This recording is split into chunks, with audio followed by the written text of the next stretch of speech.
ప్రియమైన దేవుని బిడ్డలారా, శుభోదయం.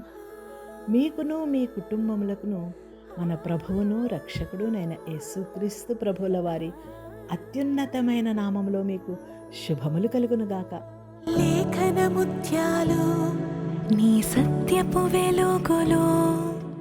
ప్రియులారా, మన లోకరక్షకుడు మానవునిగా ఈ లోకములో మన మధ్య జీవిస్తున్నప్పుడు ఆయన పరలోక రాజ్య మర్మములను గూర్చి సామాన్య ప్రజల మధ్య ఉపమానముల రీతిగా బోధించిన బోధనలను మనము కొంత లోతుగా పరిశీలిద్దాము.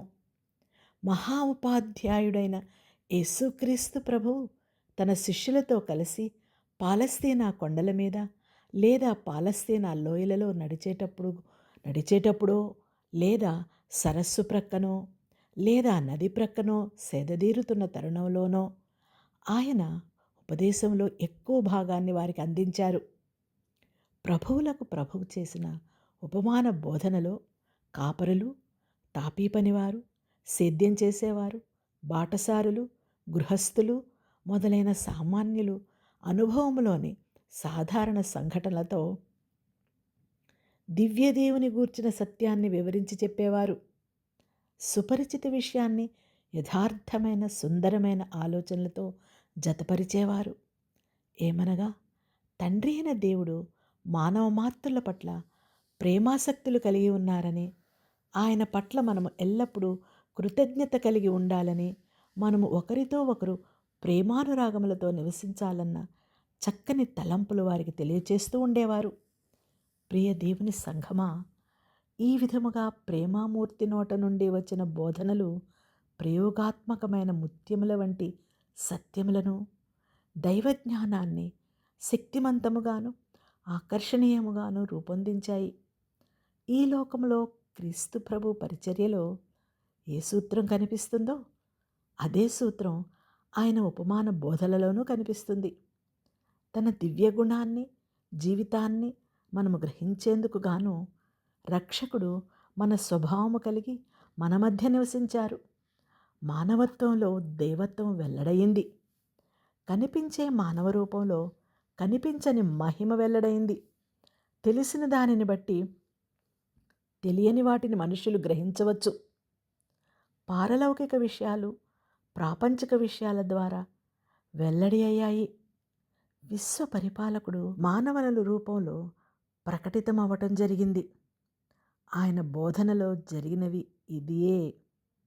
అదేమనగా, తెలిసిన సంగతుల ద్వారా తెలియని సంగతులు ఉదహరించటం, ప్రజలకు తెలిసిన ఈ లోక సంగతుల ద్వారా దైవ సత్యాన్ని విశదం. ప్రియ సహోదర సహోదరిలారా, మత్తయి సువార్త 13వ అధ్యాయము 34-35 వచనములలో ఈ విధముగా ప్రభువు మాట్లాడుచున్నారు. ఏమనగా, నేను నా నోరు తెరచి ఉపమాన రీతిగా బోధించెదను. లోకము పుట్టినది మొదలుకొని మరుగు చేయబడిన సంగతులను తెలియచెప్పెదను అని ప్రవక్త చెప్పిన మాట నెరవేరునట్లు యేసు ఈ సంగతులనన్నిటినీ జనసమూహములకు ఉపమాన రీతిగా బోధించెను. ఉపమానము లేక వారికి ఏమీ బోధింపలేదు అని క్రీస్తు ప్రభువుల వారు సంబోధించినట్లుగా ఏ ప్రవక్త ద్వారా ముందుగానే తెలియజేయబడినది అనగా, ఆసాపు వ్రాసిన 78 2వ అధ్యాయము, కీర్తనల 78వ అధ్యాయము 2వ వచనములో కీర్తన గ్రంథములో చూడగలము. వ్రాయబడిన ఈ ప్రవచనము ఈ విధముగా నెరవేరుట మనము చూడగలుగుచున్నాము. ఇందు మనము గ్రహించవలసిన విషయములు ఏమనగా, స్వాభావిక విషయములు ఆధ్యాత్మిక విషయములకు సాధనములు, ప్రకృతి విషయాలు క్రీస్తు ప్రభు శ్రోతల జీవితానుభవాలు దైవవాక్యంలోని సత్యాలతో జతపడి ఉన్నాయి. ప్రియులారా, ఈ విధముగా స్వాభావిక ప్రపంచం నుండి ఆధ్యాత్మిక ప్రపంచానికి నడిపిస్తూ ఉన్న క్రీస్తు ప్రభువు ఉపమానాలు లోకాన్ని అత్యున్నతుడైన దేవునితో అనుసంధానం పరిచే గొలుసులో లింకులు.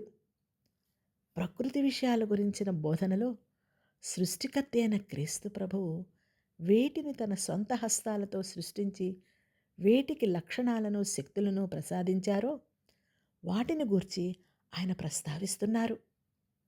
సృష్టింపబడినవన్నీయు ఆదిలో తమ పరిపూర్ణతలో దేవాది దేవుని ఆలోచనకు వ్యక్తీకరణగా నిలిచాయి. తమ ఏదెను గృహంలోని ఆదామవలకు ప్రకృతి దేవుణ్ణి గూర్చిన జ్ఞానంతో నిండి ఉన్నది. దాని నిండా దేవుని ఉపదేశం ఉన్నది. జ్ఞానం కన్నుతో మాట్లాడింది, హృదయం దాన్ని అందిపుచ్చుకున్నది. ఎందుచేతనంటే అవి దేవుని సృష్టితో సంప్రదింపులు జరిపాయి. పరిశుద్ధులైన ఈ జంట మహోన్నత దేవుని ధర్మశాస్త్రాన్ని అతిక్రమించిన వెంటనే ప్రకృతిలో ఉన్న దేవుని ముఖప్రకాశం మాయమైంది. భూగ్రహం ఇప్పుడు పాపంతో కలుషితమై భ్రష్టమైంది. అయినా దాని భ్రష్ట స్థితిలో సహితం దాని రమణీయతలో చాలా భాగం మిగిలి ఉన్నది. దేవుని ఉపమాన పాఠాలు చెరిగిపోలేదు.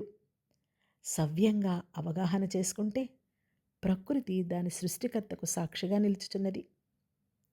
ప్రియులారా, మరిన్ని విషయములు రేపటి దినంలో తెలుసుకుందాము. సర్వసృష్టికి అధినేతలను సర్వాంతర్యామియు అయిన యేసుక్రీస్తు ప్రభువుల నుండి మీకును మీ కుటుంబములకును సంతోష సమాధానములు మెండైన ఆశీర్వాదములు కలుగునుగాక. ఆమేన్.